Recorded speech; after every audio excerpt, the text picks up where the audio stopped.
All right, so Joe Burrow is back. He was sorely missed with the Cincinnati Bengals once he got hurt last year. It's fun to see him back.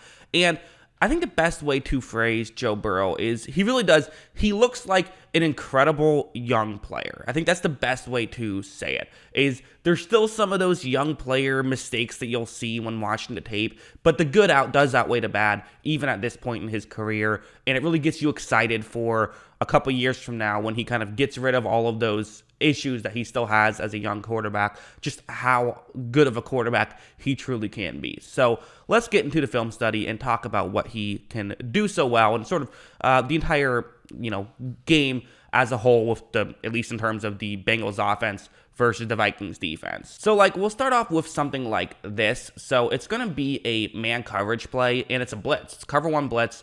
I've circled the Minnesota player who is blitzing, and this is something Burrow just does tremendously well, although I will say it can sometimes get himself into trouble a little bit because he can do this kind of stuff so well. And also I should mention the blitzing player who I've circled, he's actually going to get picked up on the blitz. It's going to be a defensive tackle who is going to create the real pressure here. But look, a defensive tackle getting through completely untouched, and look at how Burrow was able to sidestep him and still take a check down that ends up going for a first down. I mean, that's just incredible that he's able to do that kind of stuff.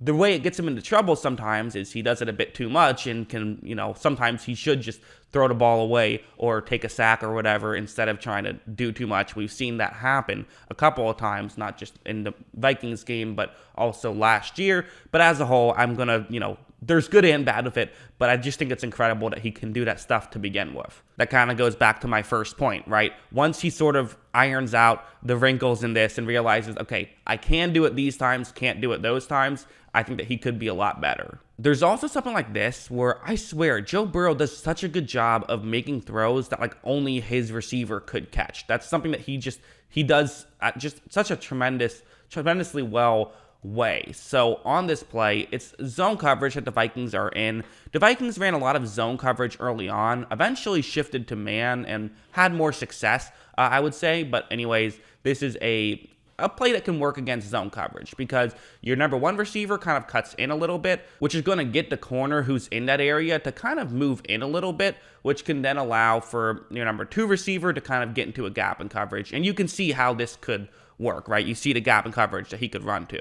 So right when this play starts, you're going to notice it's actually getting covered pretty well. The Minnesota defender does a great job of reading this play and running over to cover up Tyler Boyd. That's the receiver who's in that area. So Joe Burrow, I think a lot of quarterbacks do not make this throw, but Burrow really trusts his arm, and for good reason. He can be really accurate, and it's not just hitting the receiver, but hitting the receiver where you have to hit him. Because look at this throw. I mean, this is a mailbox throw if I've ever seen one, right? And he does this a good amount, where that's kind of why him and Jamar Chase are a perfect fit. We didn't really see it in this week one, but Burrow is a guy who likes to make his receivers make tough catches, and Chase is a guy who can do that consistently. That's kind of why it works so well. Well, all right, speaking of Jamar Chase, let's talk about Jamar Chase. Let's talk about what he was able to do. And, this was the big play. He's going up against Bashaud Breeland, actually, who's been a pretty good corner for Kansas City. I was surprised they let him go. Well, he made it seem like, oh, this is clearly why they let him go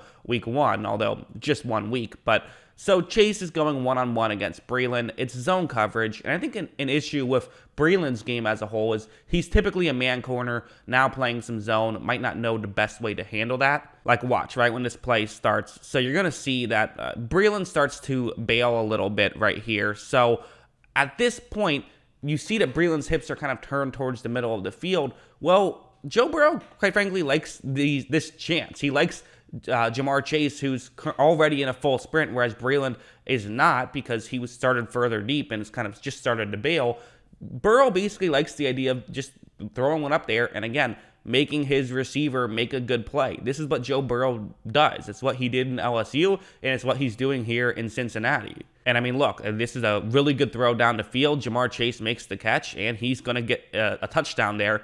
Good stuff there by Jamar Chase for sure. Also, I would say really good stuff by Joe Burrow. I mean, that's just a perfectly accurate throw, and got a touchdown there. Now, we have to talk about this one. I mean, this one could have been a back-breaking play. Again, Bengals won, who cares? But it's a bad play, and I want to bring it up. It's a cover 3 zone. You have a receiver who's going to start off as though he's running over the middle, which will get the corner to run in that direction. But then he goes back over towards the, bottom of the screen and basically just tries to juke out the corner. That's what he's doing on this play. It's a good fake, and actually, I really like these plays. I think teams should run them more often. But watch how right when this play starts. So, it's working really well. The fake completely worked. That's a schemed up opening right here. Burrow can hit a wide open receiver. You have a touchdown. This is kind of one that Burrow just has to hit. And look, off balance, Burrow misses the throw. I mean, it is what it is. That's what happened. You can argue maybe that was still catchable, but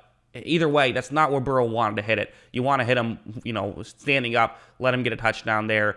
It wasn't a great throw. Again, it wasn't horrible, and accuracy is a pro in Joe Burrow's game, so the fact that he missed one, not a big deal long term, but it's something I mentioned, and while I'm bringing up the good, I should bring up the bad. Like, this one was another one where this was just straight up an interception that somehow was a completion for the Bengals. One of the weirder plays.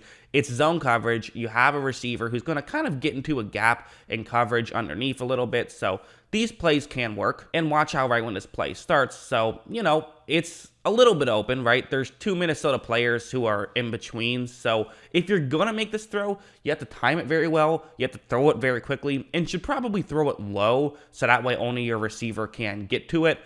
This is a really, quite frankly, this is kind of one of those plays where you got to think risk reward. I know it's 3rd down, so the reward is actually pretty big, but the risk is also very big. It's probably not a throw he should make, especially when you look over at 87 a little bit further down the screen is wide open right here, right at the 1st down marker. He's the guy that Burrow should, in theory hit, although again, easier said than done of, oh, look, there's this other guy that's open. You can do that a lot. However, Burrow pulls the trigger anyways, and that was, that was an interception that still ended up being a completion. That's what it was. I mean, that's insanity right there. I mean, that should have been caught for a pick, and Burrow completely got away with one there. And then, okay, let's talk about what would set up the game-winning field goal this play. It's 4th down and goal at the 1-yard line. Minnesota expecting a running play here. They're going cover 0 blitz. It's basically a goal line formation.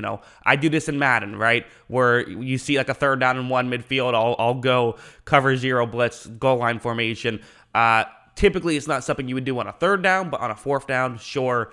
For the Vikings, they're thinking, hey, we get to stop here. We could potentially win this game. CJ Uzomah is the guy on this play. He is, the aforementioned 87 on the last play who was open.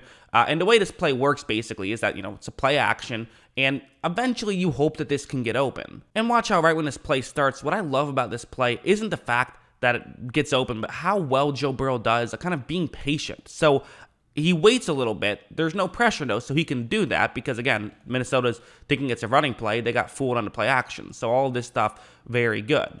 Now for Burrow, basically he's going to make his decision right now. He kind of has to. And I think a lot of guys might be a bit more timid in making this decision. But the reality is this is probably going to work. It's probably going to get open.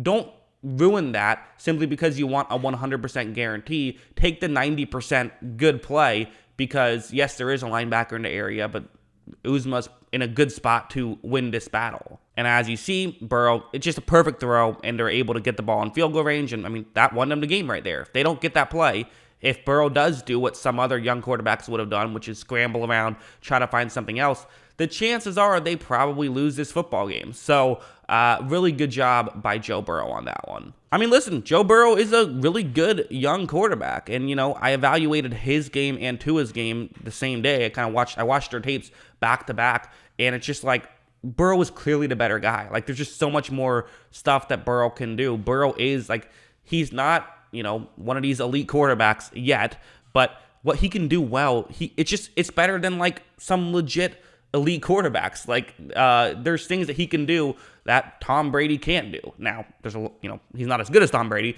but there's things he can do that Brady can't, right? His athleticism is just, it's incredible, and the way he can then, throw off balance and stuff. I feel like, Zach Wilson got all this credit for what he's able to do, sort of these off-balance, incredible throws, and he deserves that credit. But Joe Burrow has that in him himself, and he doesn't really get that credit as much, but he probably should. At least that's how I feel. What do you guys think? Let me know in the comments below. Always love hearing from you. And of course, as always, thanks for watching.